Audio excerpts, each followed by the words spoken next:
Hello po mga kapatid, no? So nandito na po tayo sa Jordan. So 2 hours, no? After nandito na po tayo sa Jordan. So ngayon sinusulit po natin ang ating pagtutur. Tinutur po tayo ni Joy, ni Sis Joy sa Jordan. So marami din history ng Bible sa Jordan, lalong-lalo na ang Old Testament. So ipapakita ko po sa inyo kung kilala nyo po si yung asawa ni Lot, yung tumingin nung sinunog ng Panginoong Diyos ang Sodoma at Gomora. Ay sabi ng Panginoon, huwag kayong lilingon. So lumingon po yung asawa ni Lot. So naging bato siya, naging asin. Di po ba? Dito yun sa Jordan, sa Dead Sea. So nakikita ko po, no? So yan po yung Dead Sea mga kapatid, no? Sa baba po talagang napakadaming asin. So pagkikita ko naman po yung si Lot, yung asawa ni Lot na naging bato po, naging asin mga kapatid. So nakikita nyo po yan. Yan mga kapatid, sobrang init lang po, no? So ayaw pa lang magano yung cam. So ibabaliktad ko po yung cam mga kapatid, no? Para makita. So ayan po mga kapatid, so matitingnan po natin, yan po yung Dead Sea ng Jordan, no? Hanggang sa baba. Kung yung sa gilid, kung mapapansin po dati, kung mababa tayo sa gilid, ayun sa gilid yung pangpang, kikita po natin napaka puti. Yun po yung asin. So ito po yung sinasabi ko na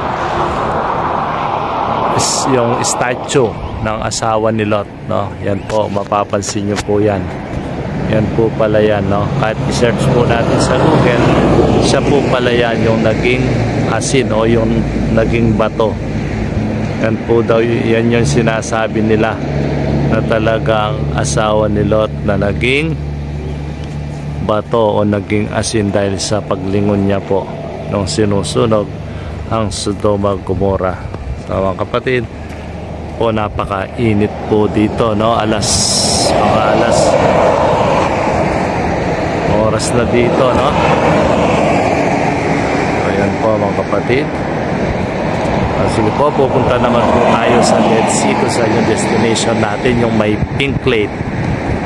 So ayan po, no? Ayan po yung statue ni asawa ni Lot na naging bato o asin dahil lumingon po siya. So iniintuan po siya ng mga turista, yung mga pumupunta, no? Kasi ito po talaga yung kwento dito. So nakita po natin yung mga yung lupang yan, no? Na para siyang hindi mo alam kung lupa o kahoy na inukit na napakaganda. So yan po pala yan. Kaya magtutur tayong muli. Punta daw tayo sa Pink Lake. Pink Lake, ibig sabihin pink po yung tubig ng ilog na yon, no? At maliligo po doon tayo sa Dead Sea. Mga kapatid, ito po, bumababa na po tayo sa Dead Sea, no? So nakapayong pa si Pastor, oh. Pastor hindi nakapayong. Ako nakapayong.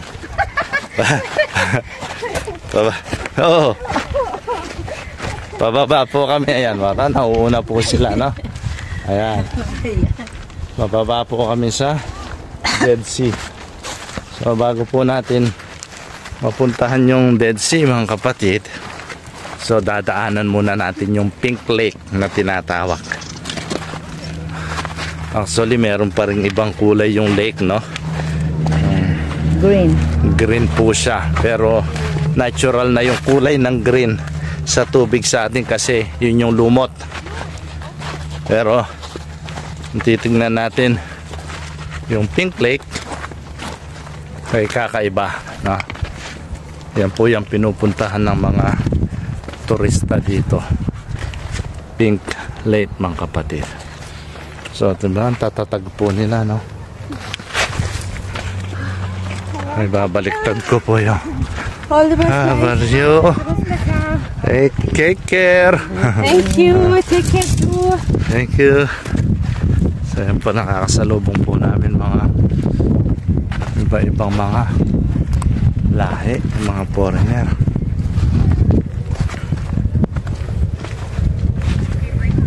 Challenging pala talaga ang madulas yung tsinelas ko talaga. pagpunta sa Dead Sea. Yan Alam mo, na tayo kasi pinili natin itong may pink place. tignan nyo naman po, no? Pero kung yung dun lang, Tignan nyo naman po, pwede, nakasombrero na si Pastor. Nakapayong Na. pa. Di ba ba? ano ba yan? Malapit na po tayo sa Pink Lake, mga kapatid. So, mamaya ibabak ko po yung camera natin. No, kailangan kami munang makita nyo kung anong kulay namin ngayon. Baka pagbalik namin, mga kapatid, iba no yung kulay namin, di nyo kami makilala. Kaya Kasi po, mainit. So ibabaliktad ko po yung napapayong kami ng pink. ibabaliktad ko po yung camera. Malapit na tayo sa Pink Lake. Ayan po, mga kapatid. Yan na po ang Pink Lake ko. Hindi pa po pala yan. Payong pa lang pa po pala yan na nauuna. Ng payong pala. Inarangan pala tayo ni kapatid na Joy. Ayan yung Pink Lake. Ay, oo nga, no, buhay siya, no. Yan po, mga kapatid, oh. Yan po yung pinagkakaguluhan nila na Pink Lake. Na dyan tayo magpipicture para meron po tayong souvenir. Yung Pink Lake. Para siyang umaagos, no, Joy? Buhay naman pala yung Pink Lake, kaya pala nasasabi. Di naman sa yung stock, no? Stock man, no? Pero may ano kasi. Posible naman naligo dito yung kalabaw.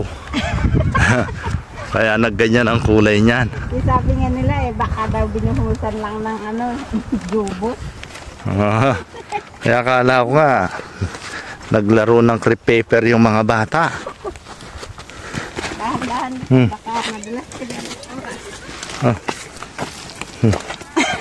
Sige, maganda yung may payong para may pangharang. Oo.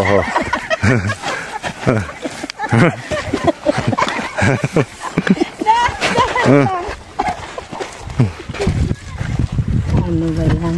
Ayan po ang Pink Lake, mga kapatid, no? May mga bata. Ano nila, oh? So yan po ang Pink Lake. Ito po natin. Oo nga, kulay na kulay pink talaga siya. See po, mga kapatid.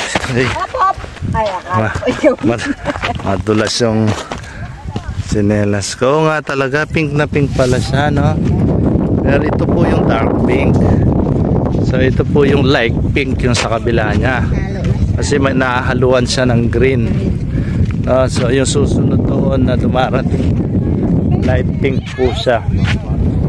So yung sa kabila niya green. So green is the popular po, mga kapatid. Yeah, So, ito po yung pinangkakaguluhan ng mga turista. Yung Pink Lake na yan, no? Ito yung cellphone ko kasi.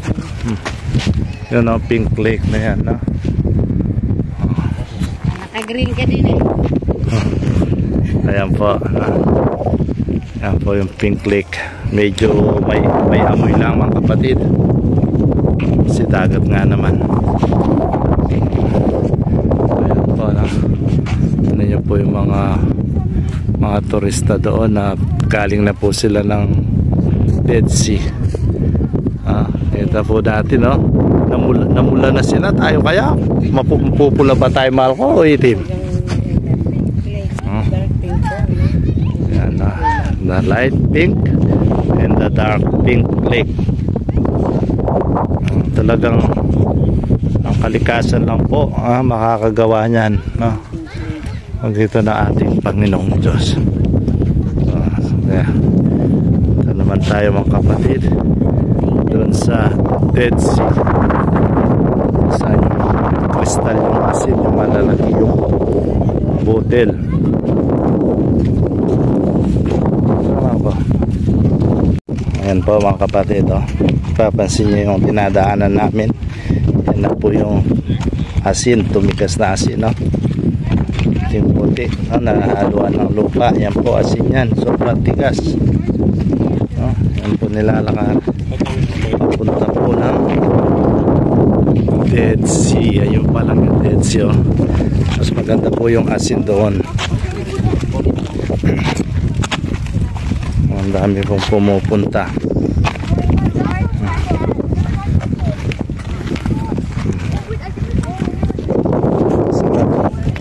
Maglakad sa Dead Sea.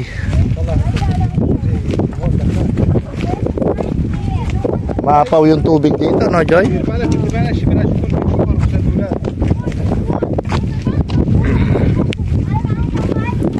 Po, makita po natin ang asin. Ingat-ingat po, nakakasugat.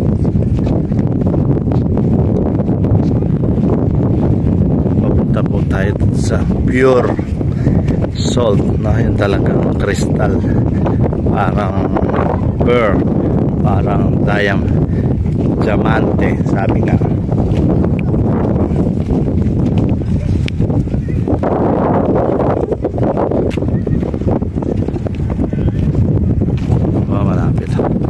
Lalapit na po tayo sa Dead Sea. Oo, yung puting yan, yun yung nagaganon mo.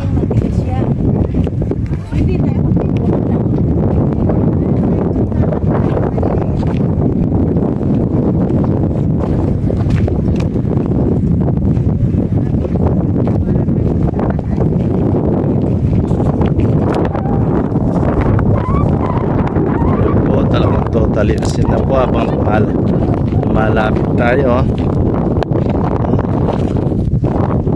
Hindi ko lang alam kung pwede panluto ito, kapatid. Kasi asin. Kasi yung ginagawang asin, Joy, sa Pinas, kinukuha lang sa dagat, tapos inaano yung ginagano, sinasala. Ito na yung mga kristal, oh. Kaya lang tumigas na ito, oh. Parang abono, eh, oh. Yan po. Ito, tingnan nyo po, yung asin para siyang snow. Para po siyang snow. Yan, parang snow yung dinadaanan namin sa asin. Crystallized po. Kita po natin yan, mga kapatid.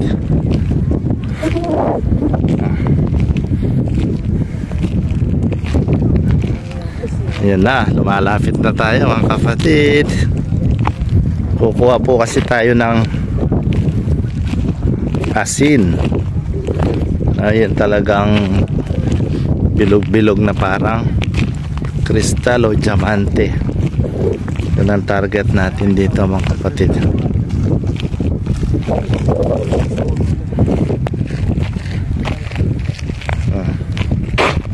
Ito talagang, alam mo, abono ng ano ito. Parang abono ng bimeg ito.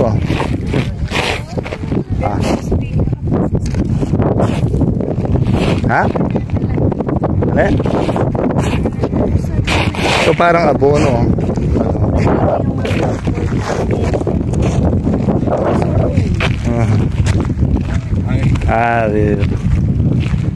Ayan po na.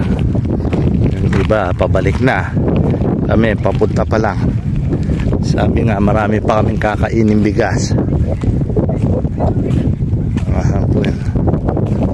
So umaabot po dito yung tubig, no? Kaya po madaming dumi. Minsan tinataboy ng tubig ito, kapatid. So, pagkatapos ng kahoy nito, dito na po yung asin na puting-puti na nilalaro. So yan po, nakikita nyo po ang mga tao, huh? Mga kapatid, talaga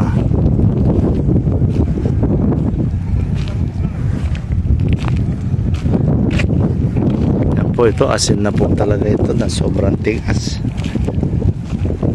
Kulay puti na po.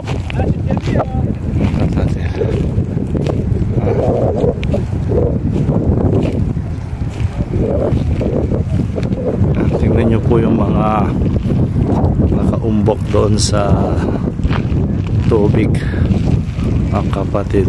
Yung pinapatungan ng mga tao. Yan po ay mga ano na po yan, mga asin. So asin. Ito, lambot ng asin, no?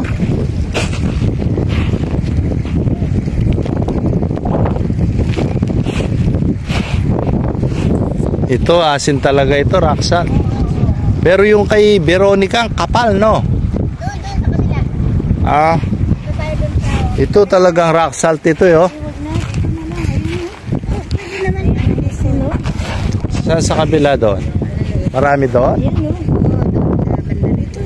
Hindi, yung maganda yung kay Veronica, yung ganong kalaki. Ang ganda, para sa diamante. Doon sa kabilang banda yun. Doon sa malayo? Doon yun. Dito maliliit lang siya, pero doon malalaki. Kagaya na nandun sa bahay. Asin nyo, asin po dyan. Asin, no?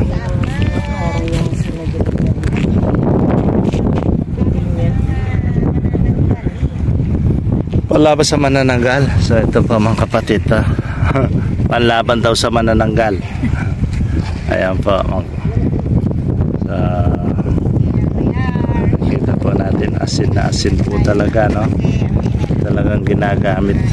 Actually sa Pinas, no, kinukuha lang talaga sa ganito yung mga asin, kaya marumi nga yung asin, eh. Tapos parang sinasala lang nila, no? Parang tinutubigan tapos mababalawan, parang gano'n, tapos matutuyo ulit yung matira, yung nagiging asin, kasi malinis na siya. Ibig sabihin yung ano niya mga kapatid, yung skin niya talagang marumi ito, tapos pag natunaw siya, yung natira malinis na. So ayan po mga kapatid, so, ito po yung ano, yung mga malalaking asin, para po siyang, ayan po, mapapansin po mga kapatid, sobrang laki ng asin, no?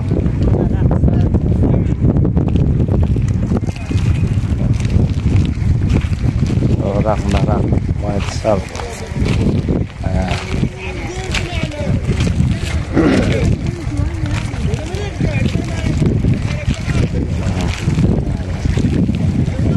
Yung tubig medyo nababasa-basa na. Yung style dahil sa noon, tubig hanggang doon. Ngayon, na ano na, lumit na yung ano, tubig. Sa baba, asin din, no? Hanggang doon. Asin. Ha? Puro pala siya asin. Paano ka makakapagpapos na?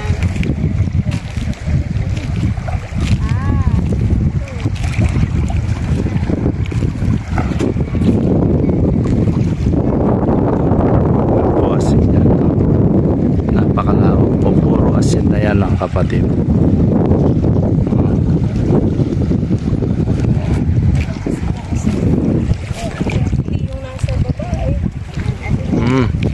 Matigas yan, hindi ka pwedeng magtanggal ng tsinelas dyan.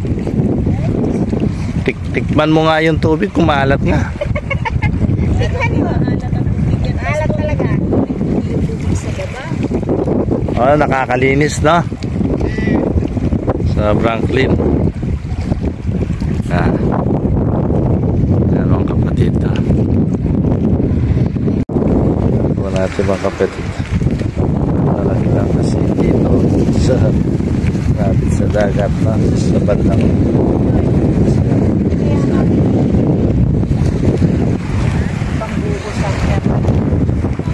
patagisa na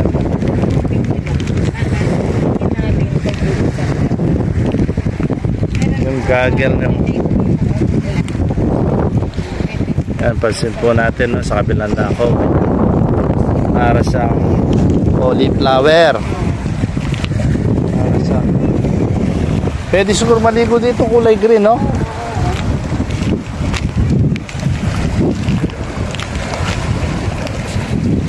Ito na.